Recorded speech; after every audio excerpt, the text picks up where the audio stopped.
Hey everybody, good morning. It's Retired at 40. I hope you slept well and I hope you brought your appetite this morning because today we're doing breakfast. Freeze-dried breakfast.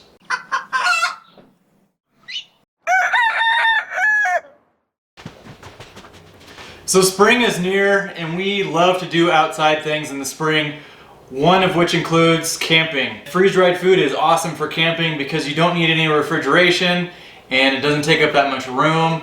And you can usually just add heat and water. So today we're going to do all of the most common breakfast foods, all of which will rehydrate very well if you're camping or in many other situations. We've done all the other types of eggs. We've done scrambled, we've done raw. So today we're going to do fried eggs. We're also going to do sausage. We're going to do patties and links, which will also kind of redeem part of my meat video, which we couldn't get the hot dogs to turn out. So I'm going to try something different on the sausage links that I think will work. We're going to do hash browns. We're going to do bacon, which I'm also going to redeem myself from the meat video because I think I know how to solve the bacon problem. Pancakes, of course, and a little OJ to drink. Alright, so let's kick it off with the eggs. I think one thing that's going to be something that we need to keep in mind for all of the food that we do today is keep the oil level as low as possible because oil does not tend to do well in the freeze dryer. So the less oil you can keep in the food, the less oil you can add to the food, the better. So I'm just going to do a very light spray on the pans, just enough to keep it from sticking, but we don't want greasy, oily eggs.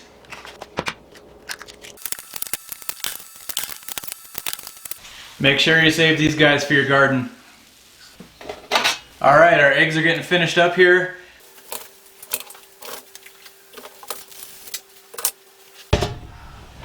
Oh hey, next we're going to do our bacon. We're going to go to 350 and just keep an eye on this until it's done.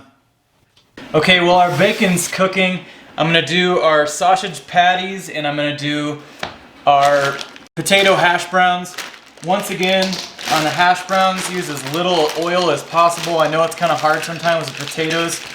I'm just going to try and do low heat. The sausage patties should be fine. They should just be able to use their own fat once they heat up to cook. So while we've got those going, I'm going to put the OJ into the freezer and just go ahead and fill up the tray for the freezer. And I'm also going to take a minute to welcome you to the channel if you've never been here before. If you haven't been here before, consider subscribing. We do some food preservation, some cooking, some grilling, some gardening, some self-sustained living, and you get to journey with me and my family on our retirement at the age of 40. So if you like the content we provide, please give us a thumbs up, leave us a comment in the comment section. We always like to hear tips or just to say hello. The bacon's coming along real nice. Once it starts to heat up, I like to take a paper towel to throw over the top, and it just keeps it from splattering a greasy mess all over your oven. Alright, our hash browns are going low and slow because I don't want to burn them because we can't use much oil. The sausage patties are doing really well. I'm just doing the same on those, just low heat, grill them slow.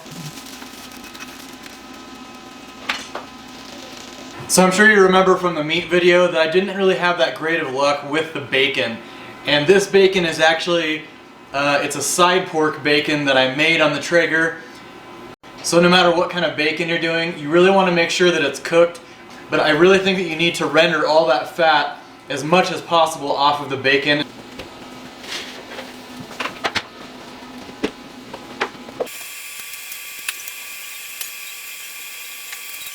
So transfer your bacon to a piece of paper towel, take another paper towel, and you're really going to want to blot all that stuff off of there as much as possible. You want that bacon to be as crisp as possible now that most of that fat is kind of rendered off of it. Alright, so the rest of our hash browns are done. We got lots of hash browns. They turned out great even with very little oil.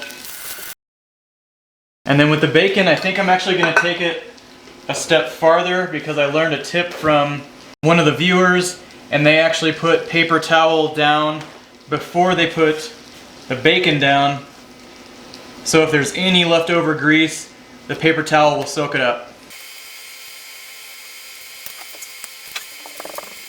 Now that our sausage patties are done, I'm going to do the same thing. I'm going to transfer them to a paper towel. Next, I'm going to get these breakfast sausage links going.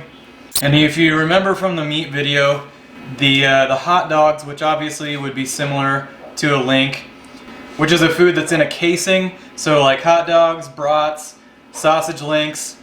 So I'm going to try and cook these first, and then we're going to cut the casing after it's cooked, because I think the reason it did not turn out well is because the water could not escape through the casing. So if the casing is penetrated and there's a way for the water to escape, I think we'll be fine. While we're waiting on our links, I'm going to do our last thing, which are pancakes, flapjacks, hot cakes. And I really tried to water down the batter because I think if we have any chance of this working, they need to be really, really thin, because a real thick cake-like or bread-type substance doesn't really tend to turn out very well. So you can't have pancakes without maple syrup. So I'm not sure if this is going to work or not, but I'm going to just throw a couple of these ice cube trays into the freezer, and we'll see if we can freeze the maple syrup. If it freezes, we should be good. So my whole goal of freeze drying this breakfast is I want to be able to take this camping, and I want to make a video of camping for a couple days, just completely on freeze-dried food. As soon as it starts to warm up in the mountains, I'll go up and I'll do a freeze-dried camping video. Before we put these sausages on the tray, remember we need a spot for the water to escape. So I'm just going to cut the casing long ways like this.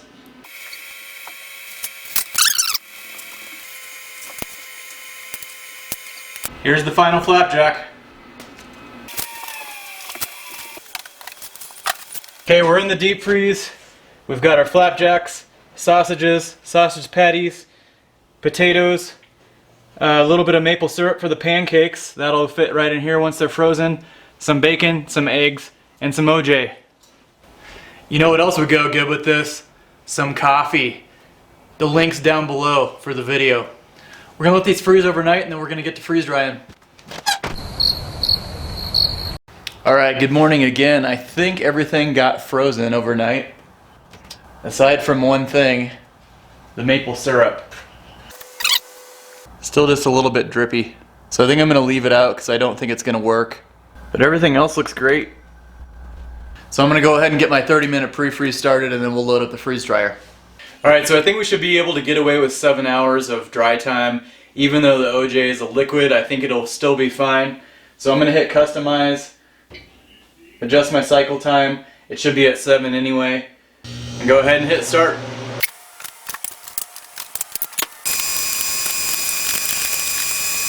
So I'm a little bit disappointed that the maple syrup didn't turn out, because I think that would have been really cool to be able to put one cube with one pancake, and then you just have syrup ready to go when you opened it up and you were ready to use it. Everything else froze really well, so I think it's probably going to do really well. But I'll see you guys in a little bit. Alright, so it's been just over 22 hours. Our process is complete. I actually added a few hours onto it last night, so it'd be ready for when I woke up this morning. So let's check it out and see if it got done. Bacon and eggs, potatoes, sausages and pancakes, and our OJ. Alright, I want to look at the bacon first, because that was the one that I was really trying to get done. I was really disappointed in the meat video that it didn't even come close to getting done, but it looks a lot better this time being cooked. I'm still not sold that it would do well long term, but definitely short term it'd be okay. Our eggs shrunk just a little bit, and weird enough, the whites actually turned kind of a yellow color. Our potatoes did really well. I didn't have there was no question that those were going to turn out well. The sausage patties still have some grease on the top.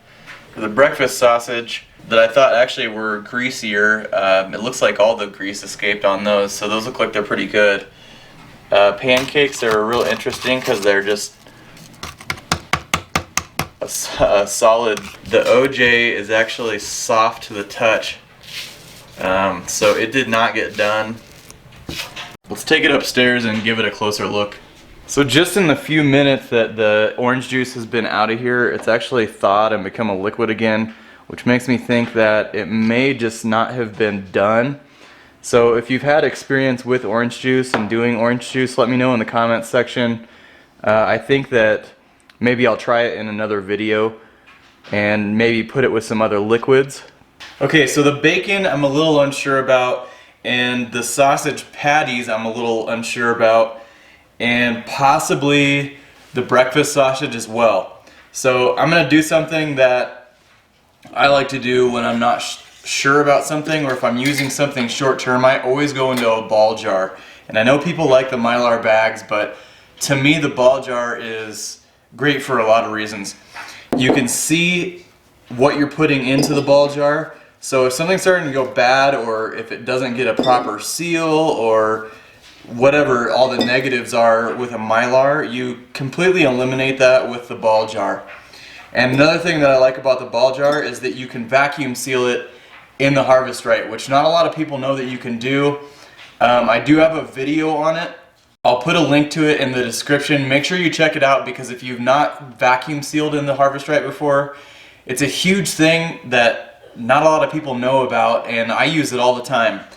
And it makes the ball jar get an incredibly good seal. It pulls 100% of the oxygen out of the ball jar, whereas on a Mylar bag you're just completely dependent on whether that oxygen absorber is actually working, and you never really know until it's too late. Now that our trays are empty, I want to show you what I was talking about earlier, why it's so important that we use as little grease as possible, because even though there wasn't much grease used, there's still a lot of leftover on here. Okay, in order to reconstitute these, I'm going to reconstitute them like I was camping, because that's my goal, is to be able to take this all camping.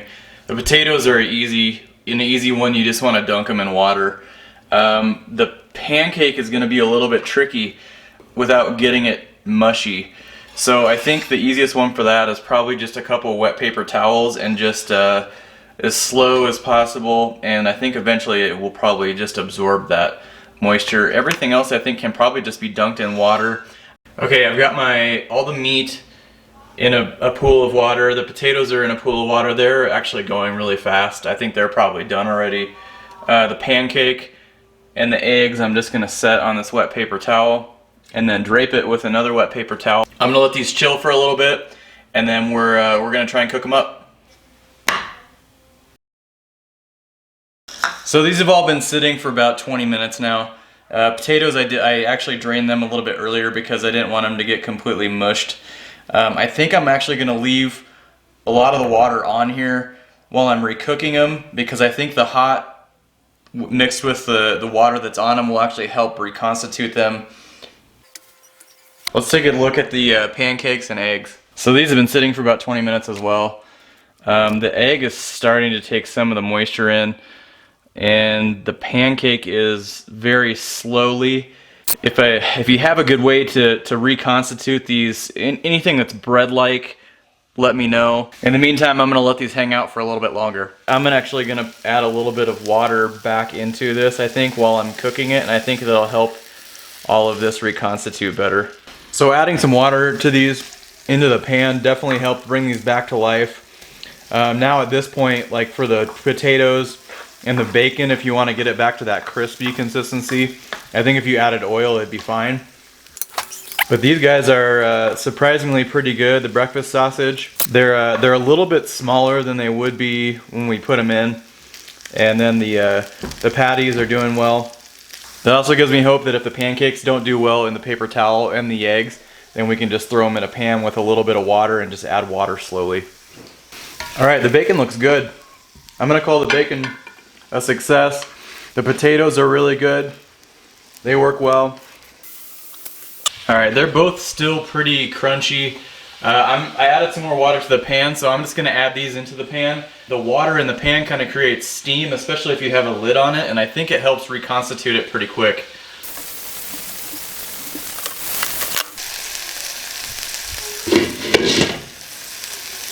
Alright, I think our sausage is done now. And the pancake surprisingly is perking up. I think if you're real careful and you take your time, I think the pancake's actually fine, which I didn't think would turn out. The egg is actually the worst thing, I think. Definitely as far as eggs go, because the other kind of eggs turn out really well. The fried egg, I just don't, the consistency of it is not good. It changes it a little bit, especially the whites. I think we're ready for breakfast. The Campfire breakfast turned out great, I think. The worst one of all of it were the eggs, surprisingly, which I thought would be one of the best. Fried eggs, I would not do again. I would always do scrambled, I would do powdered, or I would try and separate yolk and whites and then try and reconstitute them that way raw. The pancake actually did really well. All the sausage did well. The bacon got crispy again. The hash browns did well. Looks like I'm going camping with some freeze-dried food. If you liked the video and you like the content, make sure you give us a thumbs up. Until next time, this is Retired at 40. Remember to live life simple. We'll catch you next week. I'm gonna have some breakfast.